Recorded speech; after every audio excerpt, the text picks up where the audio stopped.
Welcome to Elevated Voices Podcast, where we value using our voice collectively to explore life challenges, including mental health, addiction, trauma, and ways to heal.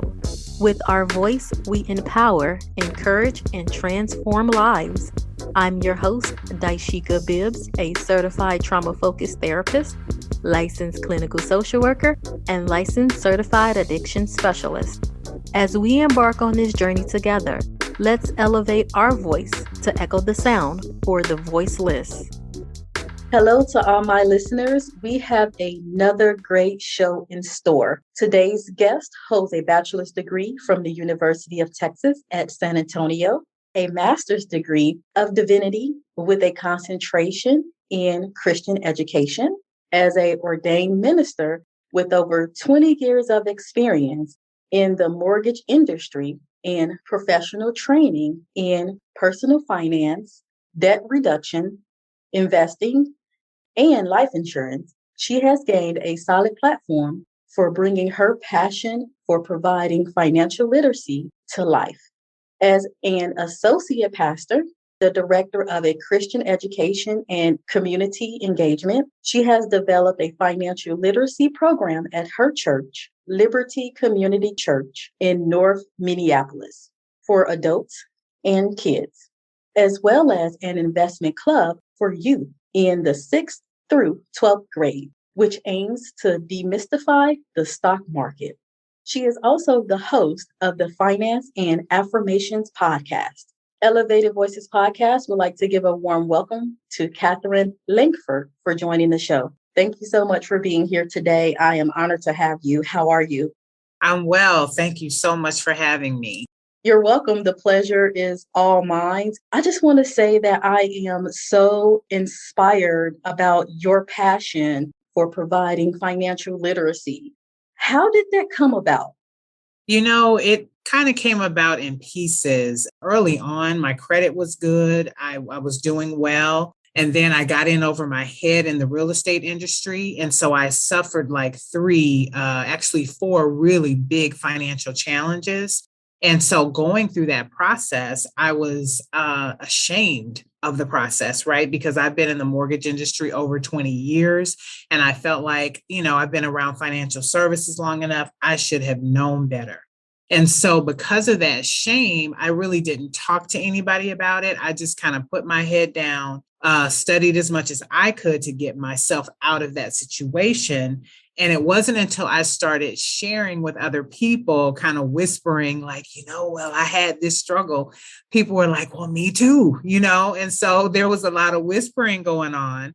And I'm like, oh, well, there's other people who have dealt with this. And if I can be of help to them, I would love to do that. I think I'm a teacher at heart. And so if I learn something, I want to teach somebody else what I've learned. And so that's kind of where that passion comes from is I don't want you to have to go through this if you don't have to. But if you are going through it, here are some of the steps you can use to get yourself out of these situations. And so that's kind of where the passion comes from. And especially too, people in the African-American community, none of us get, really, this is across the country. Most schools don't teach you how to manage your money. They just don't teach it. And so then we, coming from a community of color, many times the information that others have, we don't have. So we're like even that many more steps behind. And so I also want to make sure that I can empower other people so that they, whether it's just them and their own finances or for their family, so that they can have the freedom that I feel now, having gone through those challenges. Absolutely. My cousins and I, we have this conversation a lot. The educational system in America, it doesn't teach financial wellness. So how do you get that if it doesn't come from schooling, if it doesn't come from home, especially in the African-American community, but a wide range of ethnicities and races may not teach financial wellness. So when you face financial burdens or financial literacy, it's like, oh my gosh, how did I get here? How did I get to this point of not having the skills, not having the know-how to make effective financial decisions in my life with the financial resources that I have? And that could be the income that you're getting from working a job. It can be the child support that you're receiving. It can be a lawsuit that you have won, the inheritance that you have received from a loved one that you lost, or even winning a lottery. So, how do you manage that effectively? I would say there's a couple of things. So we absolutely in the country don't normally give a formal education unless you're, in college or you're seeking that education out yourself. But one of the things that I always ask them, what was your initial financial education? Because many times we're operating out of something that happened to us that we learned and we don't even realize it. And so we have all had a financial education. It just may not have been formal. So when I say that, I'm talking about, what did you learn from your family? What did you learn from your friends? What are the pieces that you've picked up? And then how does that show up for you in your current relationship with your money?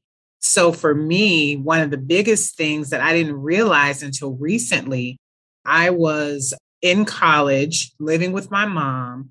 I had a job.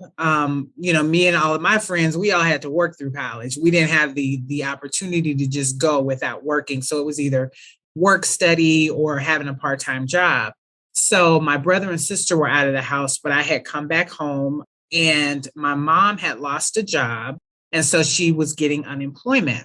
And so I guess she must have miscalculated how long she was going to get that unemployment. She had not found a job yet. And so I remember one night waking up and hearing my mom just weeping and crying.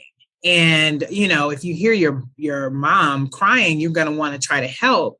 And she was crying because she didn't know how she was going to pay the bills. Right. And so for me, I found out later, just, being a minister and then just doing mindfulness work and things like that, that actually impacted me in a way that I really didn't understand. And so the way I found that it showed up for me in my life was, I am never going to be in a situation where my kids have to hear me crying about money. And so there are times where maybe I was very rigid about, nope, I got to have this much. I got to do it this way. Even in my marriage with my husband and, our differences in the way we were brought up, there's certain levels of comfort that I have. And so if money is, if the checking account is not being managed a certain way, or there's money going out and I don't see how it's going to come in, that makes me nervous because that triggers that thought of, oh, I'm going to have to struggle and I don't want my kids to see me struggling with money. Now, is there anything wrong with that? Not necessarily. I mean, for some people that builds character, but I just remember how I felt having to hear my mom cry. And I didn't want my kids to have to hear me cry. And so for me, I think it was more positive than negative, because what it did is it makes me really go after making sure that all of my stuff is in order so that they don't have to experience that. If we can get the education, if we can really just some basic tips sometimes, just have that information, Exactly. then we don't have to go through some of the struggles and the hardships and the trauma, because there's trauma around money too. If there's a death in the family, and as a result of that death, not only do you have to grieve the death or the loss of the person, but now you got to grieve the loss of the income. You may have to go live with other family members. You remember having to pass the plate. I mean, there's so many things that can come along with money and be traumatic for people. And so if I can help in some way anybody through one of those processes, that's what I try to do. Thank you. And that is so heartfelt, because a lot of people don't understand that you can experience what we consider financial trauma. And we actually experienced it. Well, some of us actually experienced it when COVID hit. You went from having two people working in your household to absolutely having zero income, and how that affected paying bills, losing houses and the stress that developed for individual families. That is a prime example of how do we turn something so devastating into something positive? Because for you, growing up in your family, like you mentioned, the experience that you witnessed with your mother, and me growing up, like my mom, no matter what she did, no matter how many mistakes or adversity she faced personally, one of the things that she pushed for me is no matter what you do, make sure all your bills are paid first. Whatever it is that you have left, put it up. And then any entertainment that you want to engage in, use that. But then also be mindful. You have to be able to have that financial wellness similar to you. It wasn't until I honestly got into college and I started seeing, oh, this is what my mom was talking about. Although I worked at a very young age, I wish that she also had the knowledge to say, hey, guess what? You're 16 now, you're working 2 jobs. You do know that there's a such thing as investment. And being able to tap into that and learning more about the stock market and learning more about, 401k. And again, a lot of people do not have the privilege of even experiencing that. That's so true. And one of the things that, I always say is, any financial person, hopefully, would be telling you that you need to have an emergency fund set up. And so for me, my mom, she was one of those pay your bills. This was her take. Pay your bills because you don't want anyone calling you, stressing you out at home. That was back, when bill collectors were calling the phone. She was like, you don't want anybody calling you, stressing you out. So just make sure that your bills are paid. That was also a good lesson as it relates to credit, because if you pay your bills on time, that's going to help your credit also. And that's what she knew. So she taught me what she knew. That's all she knew. She didn't know, of course, the idea of saving money, yes, but she never really made a whole lot. So the saving part of it, the investing part of it, she didn't know any of that. So she couldn't teach me what she didn't know, but she absolutely did teach me about, paying your bills on time. And so that is something that I took into college. I was there when they were passing out credit cards and all that kind of stuff. And I was able to stay away from that for a good time. Most of my financial challenges came later on when I thought I knew a little something, and then got in over my head because I've been in the mortgage industry over 20 years. I had a small mortgage brokerage, so I was running my own company, and I got into real estate, but I got very overextended. And so I bought, too much at one time, got overextended. Then the crash happens, right? And I do like the trifecta of what you don't want to do in the real estate industry. And that was, I had to do a foreclosure. I had to do a deed in lieu of foreclosure, and I had to do a short sale. And then on top of that, I had to close my business, and I had to file bankruptcy. So that's actually 4 things that, that were really major. And I had just had a baby. Wow. And then my husband had lost his job too, because he was in construction. And we know the housing industry just tumbled. So it was a major impact on me, and it was devastating. And again, I walked around with that shame because I'm like, I should have known better than this. But like I said, I kind of dug myself out of it with what I knew and learning more information to get myself out. And so one of the things that I can say is, I started with a really high credit score. Of course, all of that tanked my credit score. But the one thing that I always mention to people is that when you're dealing with credit issues, you need time away from those negative events, right? So you start paying your bills on time, you start doing what you're supposed to do. And the more time you get away from those negative events and have the positive events there for you, then you will start digging yourself out, or your credit score will begin to go up. And so I just applied all the stuff that I knew so now I'm back to the place where my credit score is back in the 800s. But it took some time. And I remember, like really being upset because there's this one credit card that I wanted to use strategically because it gave me Delta miles because I like Delta. And because I had that bankruptcy on my credit that stayed, bankruptcies stay there for 10 years, they wouldn't even consider me for that credit card. And I was just like, my feelings were so hurt. I'm like, wait, but I've done all I'm supposed to do. Right. But those are the things that can be affected. And 10 years is a long time. Okay. It is. It's a very long time. So I already knew about the emergency fund, but I didn't really have as much in there as I should have.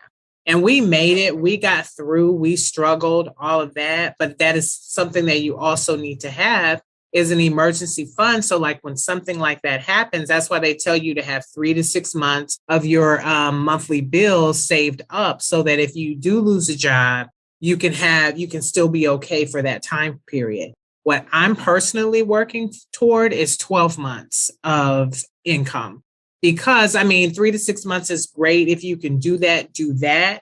But my goal is to get myself to at least 12 months because remember, I start feeling nervous. Right. If I don't have certain things in place, because I want to make sure that I have enough to take care of me and my family. So just having an emergency fund and really doing what you need to do to get yourself out of the situation. Because what I find is many people, they will what they call stick their head in the sand, right? Mm-hmm. And be like, oh, I just can't deal with this. No, I just can't deal with it. But I sometimes tell people, well, think about the posture of like if you were an ostrich and you had your head in the sand, okay? So if your head is in the sand, you can't see anything that's going on around you. You are vulnerable to predators. And anybody can just come and do pretty much whatever they want because you can't see.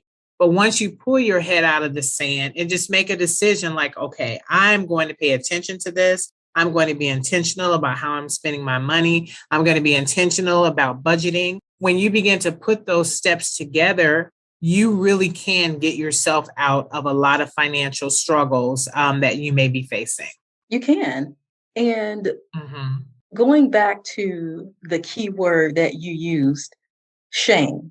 It's like, how do I ask for help? How do I admit that I have failed?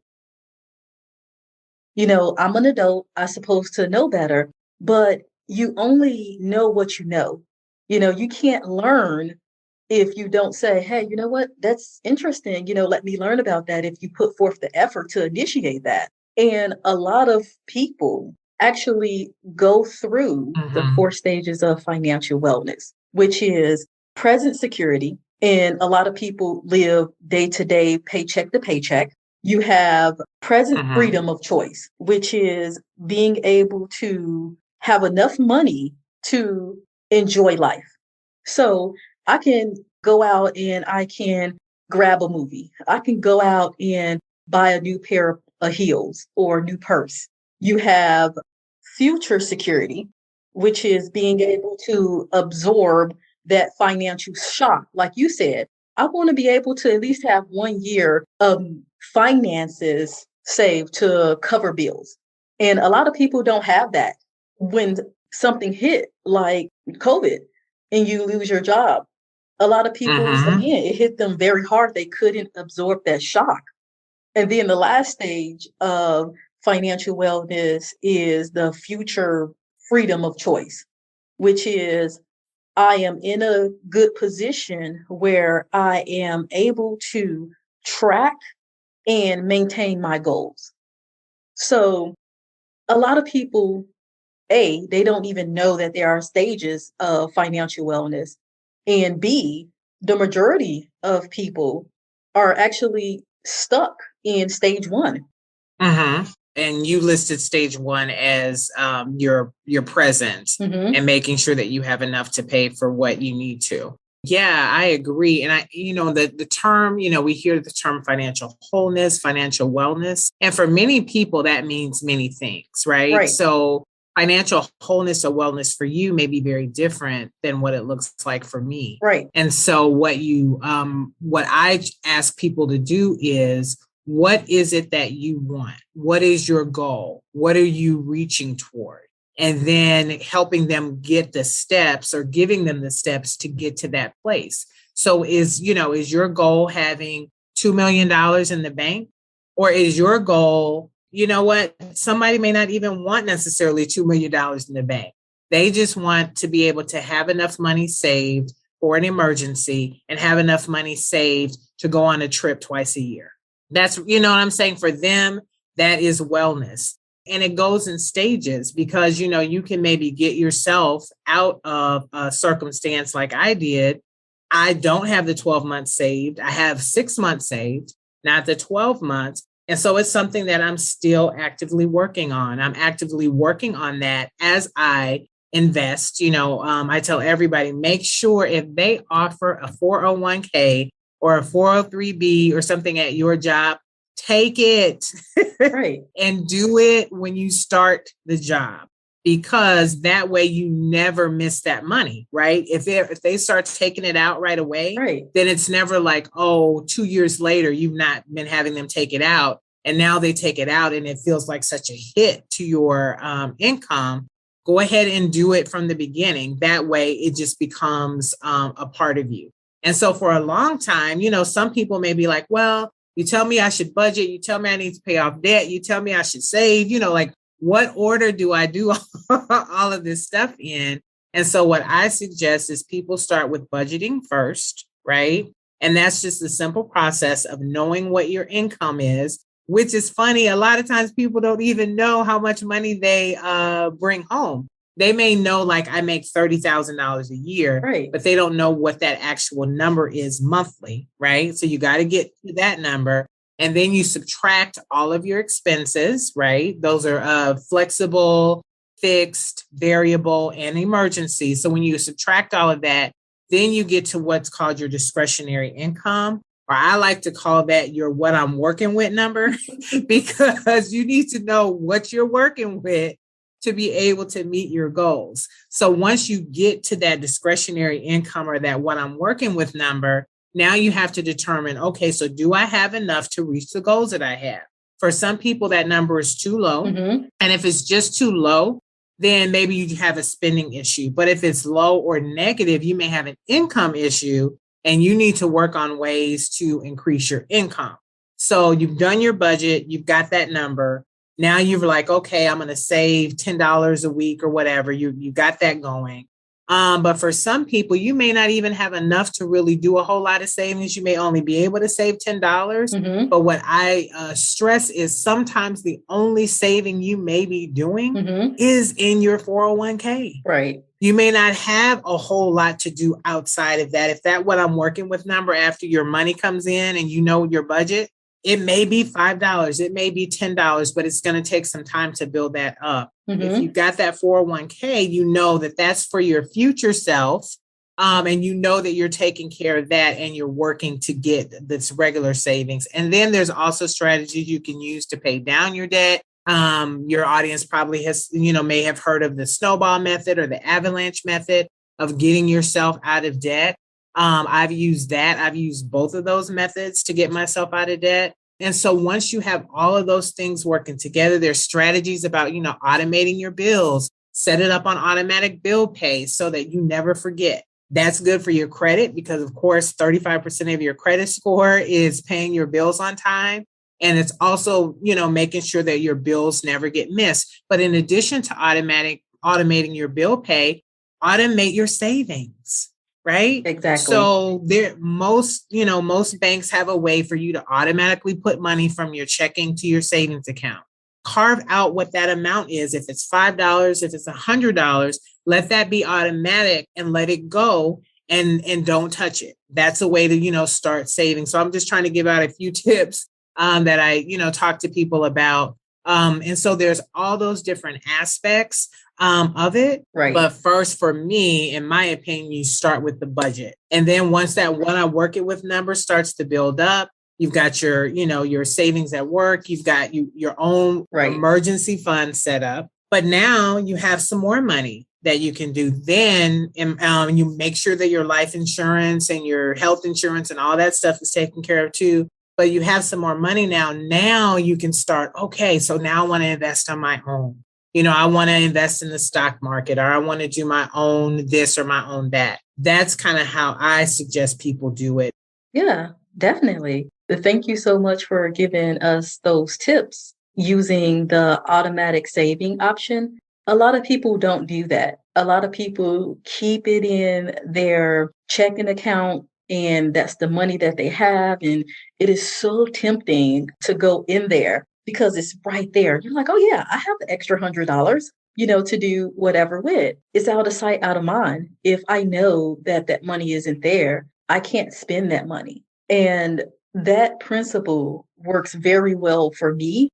And I try to use that with my nieces.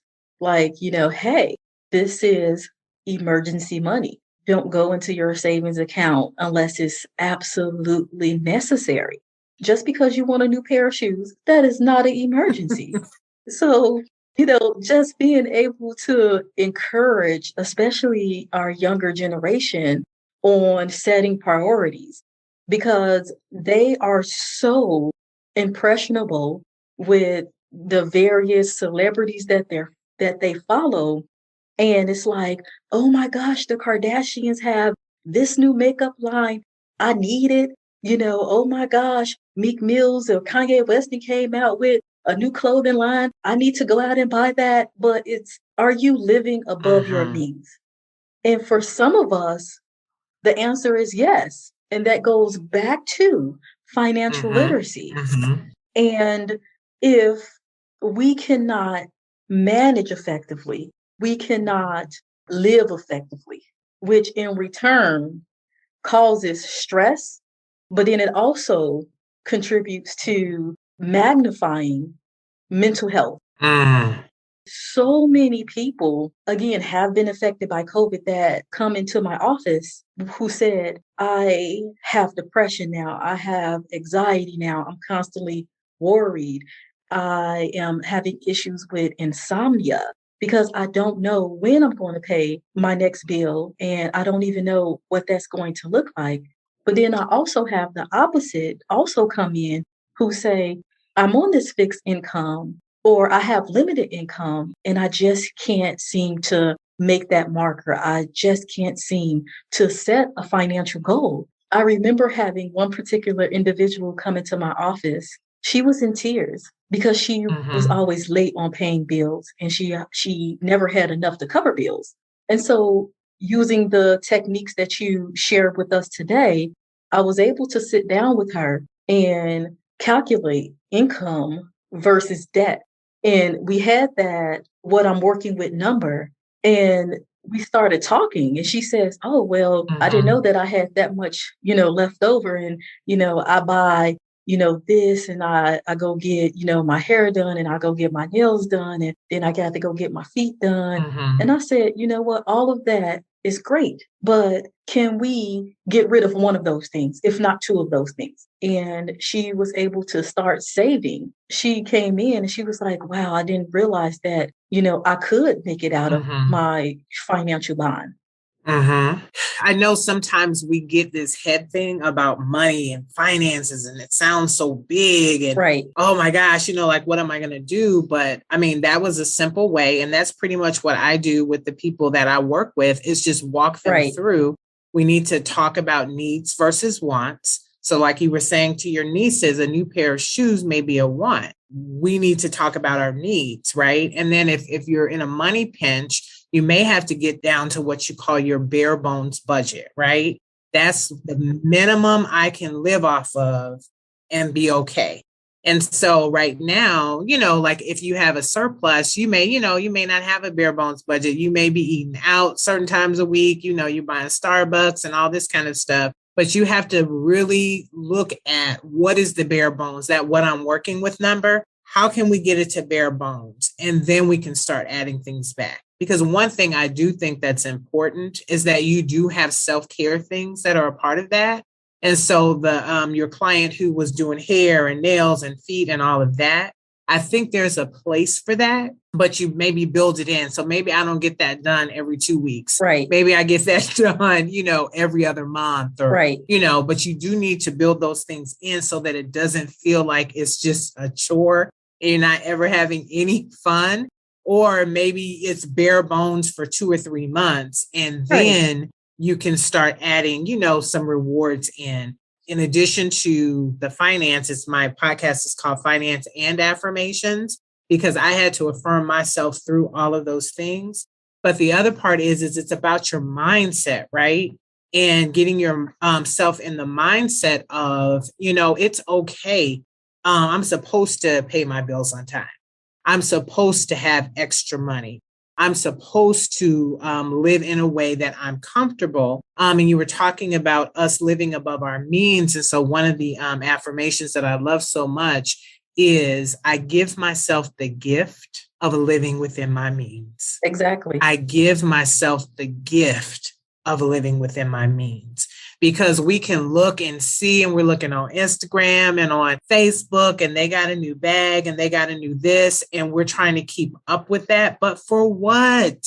We're stressed. They're having to come to you. They're depressed. And it's like, you know what? And I know it seems simple, but I'm going to give myself the gift of just living within my means. Exactly. I think that's a beautiful thing. I think that can create a place of joy and drop some of the stress because I'm gifting myself this peace of mind. Exactly. And you can do that in your finances as well. Finances it can be very emotional, and it can be like we talked about already, attached to trauma. But if we put a system in place like any other system, and if you work that system and try to take the emotions out of it, you really can build something that's good, right, that's meaningful, and you can give your children the gift of being able to manage their finances sooner. Give yourself the gift of peace of mind and knowing that you're where you're supposed to be and you're just working your plan. It's not always sexy. It's not always exciting, but you know where the excitement comes from when 5 years down the road, you see the benefit of what you've done. I was talking to another person who does financial services, and she said something that was so funny. She was like, okay, so in the next 5 years, do you want to be able to say that you're just 5 years older? Or do you want to be able to see the benefit of what you've been doing over these last 5 years financially? And most people, we're going to get the age no matter what. That's going to come. But are we also going to have a plan that we've put in place and be able to see the fruits of our labor in the next 5 years? And I think that's what we need to keep in mind as well. Mm-hmm. And that reminds me, it's an author. He actually shared this with me. His name is Wendell White. He said, if I can change the way that you think, I can change the way that you live. And a lot of people, it's hard for them to grasp that concept because in today's society, it's instant gratification. I need it now. I need it yesterday. And no, I don't want to work hard for these 5 years and see what the fruits of my labor is going to be, because if I work right now, I want it right now. But again, like you said, just being able to change that mindset and have a different perspective, a different outlook, going back to what is your goal? And let's stay focused on that goal. Are you trying to keep up with the Joneses? Or are you trying to get to a point where you have financial wellness and you have that financial security and that financial freedom of choice? For sure. Being able, and again, like I said, the financial wellness and the wholeness means different things to different people. Mm-hmm. And so like as COVID, we've had spikes with Delta and things of that nature, but I know a lot of people who are Mm-hmm. planning trips and want to travel and want to do some things that they didn't get a chance to do. Like I turned 50 in 2020. I was planning a birthday party for myself. And then COVID came, it just knocked it out, right? And so my family, we were like, oh, well, we need to get together. And we had said this back in 2020, that in June of 2022, we want to get together as a family. Hopefully everything will be a little calmer then, and celebrate all the things that we missed together. So all the birthdays, all the graduations, all the, everything that we missed. There are so many people planning trips, right? Right. But if you are, and now if you, lost a job or something to COVID, that's different. You're trying to get yourself out of that. That's a very different thing. I'm talking to the people who have had a job, they've worked, the entire time, but now it's time to take advantage of some of this, to go out, to do some things, maybe take a trip that you never would have taken. But COVID has said, helped you to see, hey, life is too short. I want to go to Africa. I'm going to Africa. I want to go to Brazil. I'm going to Brazil. Are you in the financial place where you can do that now? Right? Because all of the stuff that you've been doing in the past has you where you are today.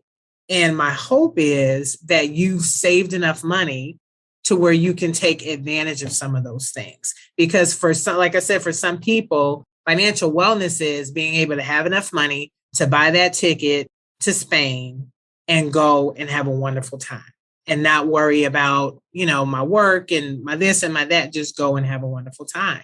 Are you at the place where you can do that? Right. Do you have the plan in place to when a trip your girlfriend says, and you have, come on, girl, let's go to such and such.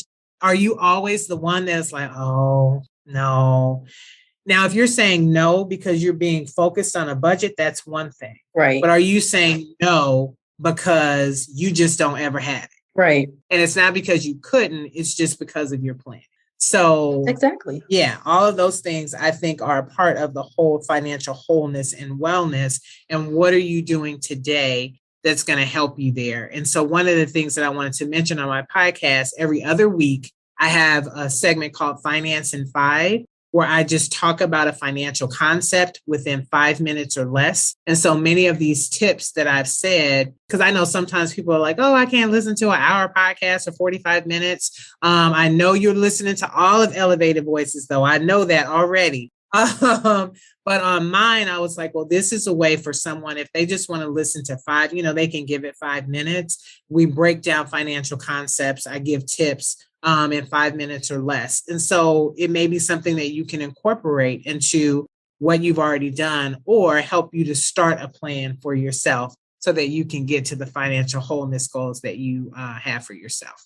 Exactly. And Katherine, I'm going to actually take that 5 minutes or less, and I want you to give any positive advice for any listeners who may be facing financial literacy or even struggling in their finances? The financial advice that I would have is going back to that whole taking your head out of the sand. Sometimes people hear that as like a negative, not as a negative, but just, okay, this is the situation. This is the situation that I'm in. I am now going to take control of this and get myself to where I want to be. And so my first thing is to just look at it.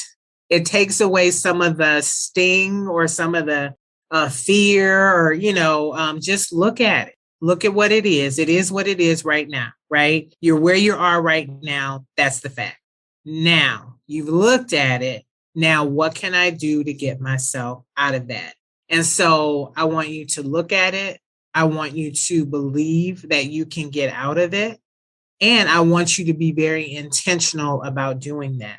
So if that means you have to listen to a podcast, if you know someone in your community, your church, your family, your friends that has a good, solid financial background, and you can go and ask questions, you can go do your own research. If you're, some people are like, I don't want nobody to know. Well, if you're still struggling with that, then go and do your own research. There's lots of things you can look up. You can go to bank websites. I mean, there's so many things you can do to get yourself more financially literate. And I would say, keep trying, keep pushing. You got to first start and then keep going. It's not going to always be easy. It's not going to always be exciting. Transferring $10 from my check into my savings. It's not going to be exciting all the time. But like they say, the analogy of if you put a bucket under a dripping water spout, it's drip, drip, drip.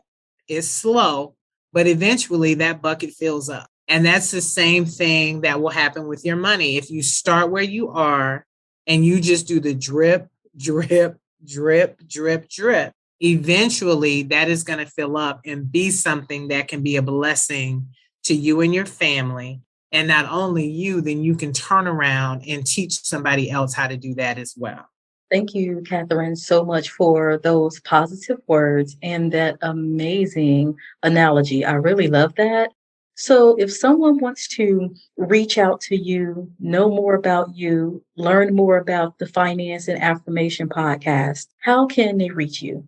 Well, they can find my podcast anywhere where they get podcasts, and it's Finance, the ampersand, Affirmations. Anywhere you get podcasts, you can also listen on Audible. I have a Finance, ampersand, Affirmations Facebook page. And then on Instagram, I'm Finance, AND, Affirmations. You can reach out in all of those places. You can also send me an email if you want more information about, because I do help families. I will spend time with you if you need to kind of get your budget. You need savings strategies. You need paying off debt strategies. You need those kind of things. I do still talk with families about that. So if you go to my Finance and Affirmations Facebook page, there's a button that says services. You can click there and you can leave me an email at Katherine at Finance and Affirmation. So that's the word finance, the word and affirmations all spelled out.com. I know it's long, but those are the ways that you can reach out to me. And I'd love to hear from you. Listeners, you have heard it directly from Katherine's mouth. Do not be ashamed. It is help out there. And I just want to say thank you so much, Katherine, for being a part of the Elevated Voices podcast. Thank you. You have a good day. You too. I know we go elevate. Thank you for tuning in to Elevated Voices podcast, where we enjoy using our voice to share information which promotes growth and change. Never feel like you are alone. Join our Elevated Voices podcast community at Elevated Voices _ on both Instagram and Twitter. Stay tuned to bi-weekly episodes wherever you get your podcast. If there's a topic that you would like me to cover, or if you have questions, you can send me an email via my Elevated Voices podcast Facebook page. And remember, don't forget to let your voice be heard.